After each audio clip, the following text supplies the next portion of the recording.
save a life, you have to find the right spot and the right rhythm.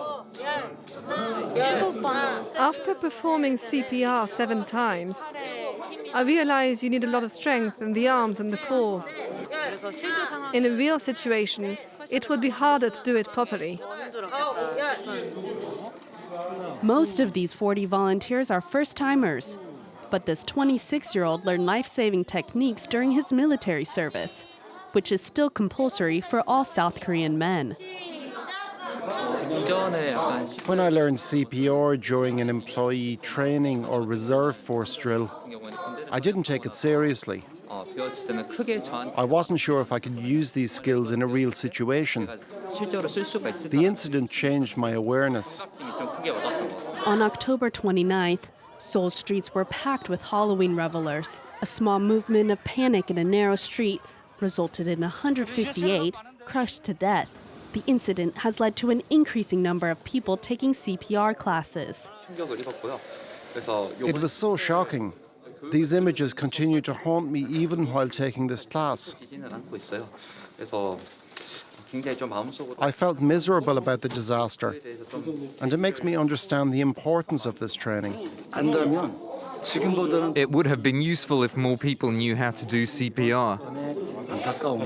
Unfortunately, we couldn't have saved more people only by doing CPR, since it has to be conducted within 5 minutes. The crowd crush in Itaewon left many South Koreans traumatized, making it difficult to find a survivor able to speak to us. We finally managed to contact a French student living in Seoul since August, who survived the tragedy. I was caught in the middle of the crowd. I was blocked against the wall. Somebody punched me in my back and pushed me. It was clear that they were angry. They were pushing everyone. As a result, others started pushing too. Since the incident, some are anxious in crowded areas such as the metro. Pendant la première semaine, il y avait énormément de gens qui se sentaient pas bien. In the first week, there were many feeling unwell, even if they were not present at the incident. I'm a little more wary when I see a crowd. I have a friend who feels uncomfortable since Itaewon when he sees too many people. And every now and then, he feels sad without any valid reason. To help people grapple with trauma, authorities have increased mental health services like these buses, which provide counseling to communities across the country. Inside, psychologists have helped hundreds of people express their feelings, something that's still taboo. In the past, Koreans were not aware of their mental health. Nobody went to the psychiatrist. But today, depression and mental problems are recognized and treated.